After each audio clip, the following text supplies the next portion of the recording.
All right. Welcome to another episode of Sports Business Insider. I am Denzel the Sniper, and this is Sean Russey, the agent. And we're back this week. I just got power up and running within the last day. I'm down here in Houston. We got hit by the hurricane and everything. It was without power for the last 2 days. It was been crazy and everything. But we're finally back up. Thanks to everybody who went out there and checked on me and everything and such. But we're back up. We're back to normal. And before we get started, we do have two great topics for you all tonight. Check us out on Facebook, Instagram, X, Twitter, whatever you want to call it, YouTube, and LinkedIn. Hit the like and subscribe button on YouTube and hit that follow for us on X on Facebook. Check out Sideline Sports on Facebook as well. Let's see here. The Sideline Sports Show. We didn't have one last night because, well, I was having power issues, and John also had power issues as well. Everything, but we had no show last night. But we will be back next week. Sideline Sports Show is Tuesdays 8:30 p.m. Eastern Standard Time on the Sideline Sports Network. Top Rope Talk Mondays at 7 p.m. Eastern on the Sideline Sports Network. That is all pro wrestling all the time. Um, Monday's episode was supposed to be the Money in the Bank 2024 recap, but again, power issues. So, what I'm thinking about doing is possibly going on the air tomorrow or Friday evening, maybe Friday before SmackDown, and doing the recap episode and such, and just filling everybody in on there. I kind of have to do one still, hurricane or not. And then also we've got Hawk Talk with Dave DeRocher and the Legion of Boom Zone, Walt Thurman III. That's Tuesdays at 10:30 p.m. Eastern on the Sideline Sports Network. That is an all Seattle Seahawks centric show. They brought on Hall of Famers. I saw the one with Steve Largent. Then I met Steve Largent at the Super Bowl in Las Vegas. How amazing, right? But definitely tune in. It's very informative. Folks come in there and they share their thoughts about the team and any games of the past of that sort. It's all Seahawks all the time. Hawk Talk with Dave DeRocher and Walt Thurman III. Tuesdays on Sideline Sports Network, 10:30 Eastern. So we're going to go ahead and get this show started. And for the past two episodes, we had been talking about the NFL Sunday Ticket class action suit. Well, now this is part three, the verdict. So, Mr. Sean, take it away on what had been going on with the verdict for the class action lawsuit. No, appreciate it, man. Glad you're safe and sound from the storm. That's shit we usually deal with in Florida only. Yeah, it actually skipped you guys. I was surprised. Yeah, no, glad you're safe though. But no, so we have the verdict this week now. We said it could have been up to 21 billion.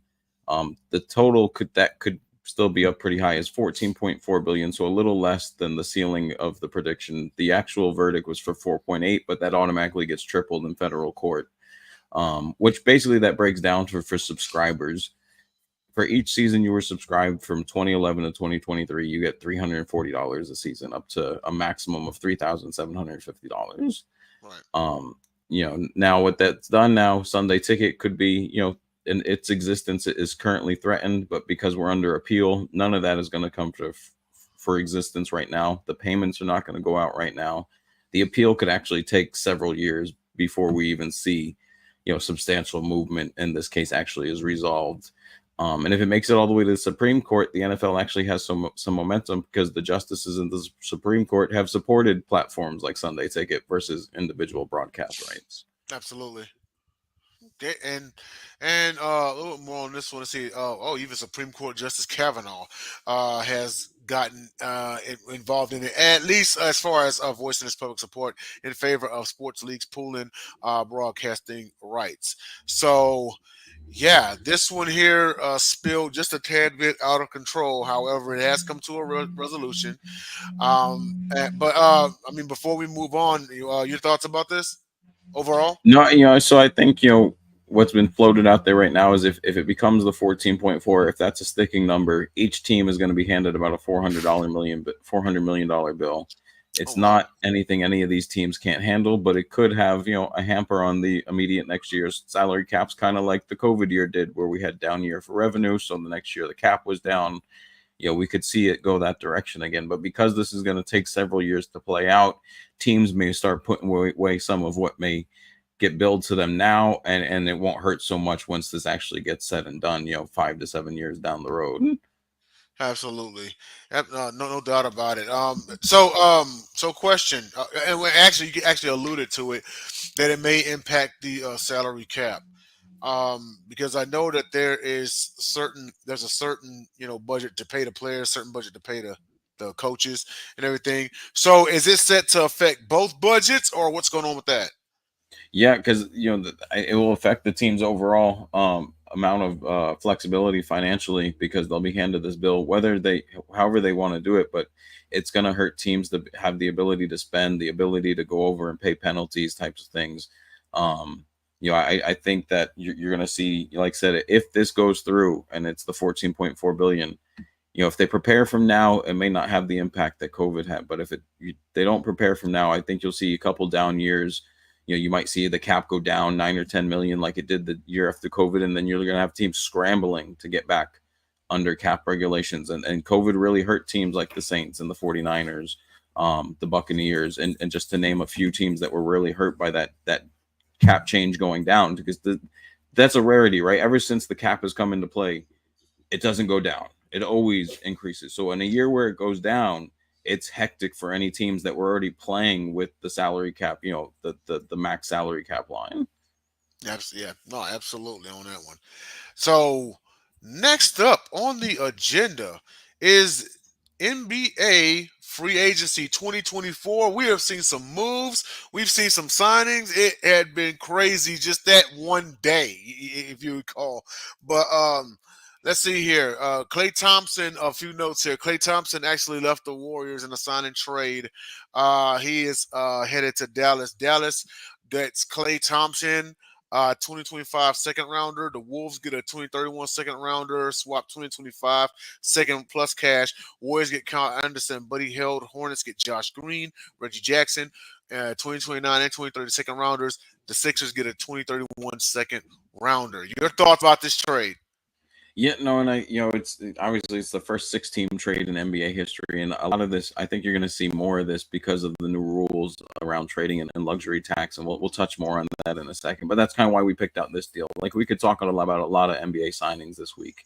You had Right. Pope to the Magic, you had Tatum signing his record deal.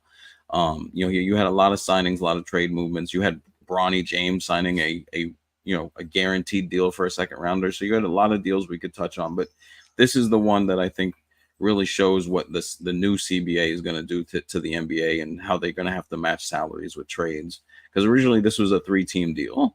Yeah. And then all of a sudden the Warriors were going to sign Buddy Hield and Kyle Anderson. And now we have, we're right up against the cap if we don't do this and move these guys out. And so there's new trade rules in place as of July 1st. And because we know the Warriors are a tax team, they have to do certain things that other teams that maybe under the tax, have more flexibility. Because they're a tax team, they can take on 110% coming back, but they have to take it. Basically, they have to take it on. They can't just Yes. take back 2 million. They have to take on, So Clay's offer was 21. They had to take on essentially 25 to 30, which is what they did with Kyle Anderson and Buddy Hield. Because Buddy Hield's deal matched Clay's, and then Kyle Anderson's put them over the top into that 110% range. Um, but that's all due to these new rules where now teams, originally it used to be you could send out a player and then just send out a trade exception and some cash and make the Hmm. deal even. Now it has to be in contracts, and the draft picks is really just other compensation. The focus is the numbers that are in the contracts, is why so many teams had to get involved and kind of circumvent everybody's cap here with all six teams that had the moving parts here. Right. No, absolutely. And so a little bit more about these last thing we'll touch on the NBA trade rules, which you touched on, which was as of the first of this month. So teams whose salaries are below the first tax apron, that's 120, well, excuse me, 172.3 million.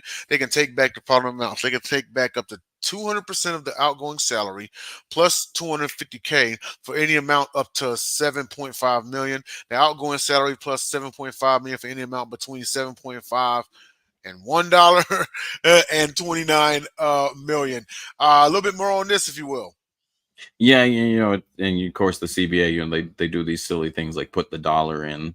That way when teams offer someone right at 7.5 and he doesn't have that dollar, they can say, oh, he's in that gray area.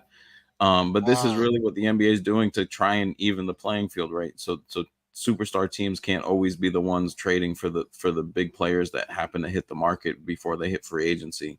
I think that's why you see a lot of deals when it surrounds James Harden. It takes a lot of teams.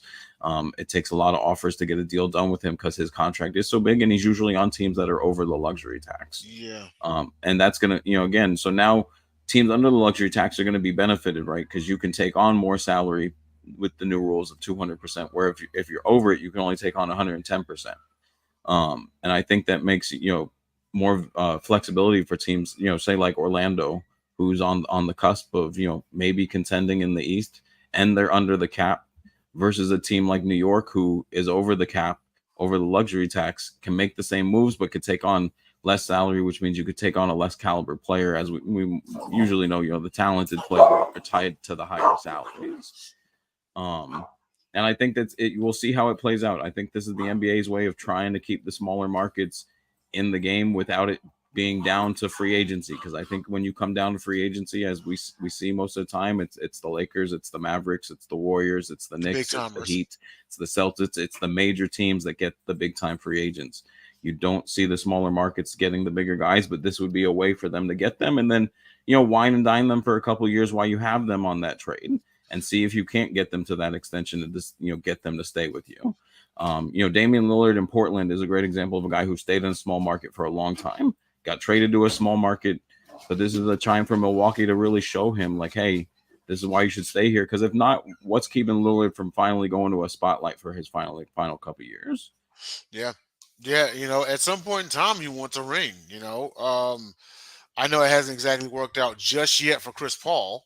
Like he went to the Warriors and it was like, oh, well, he might get it. But then come to find out, the big three's kind of old now. So, they're not the same.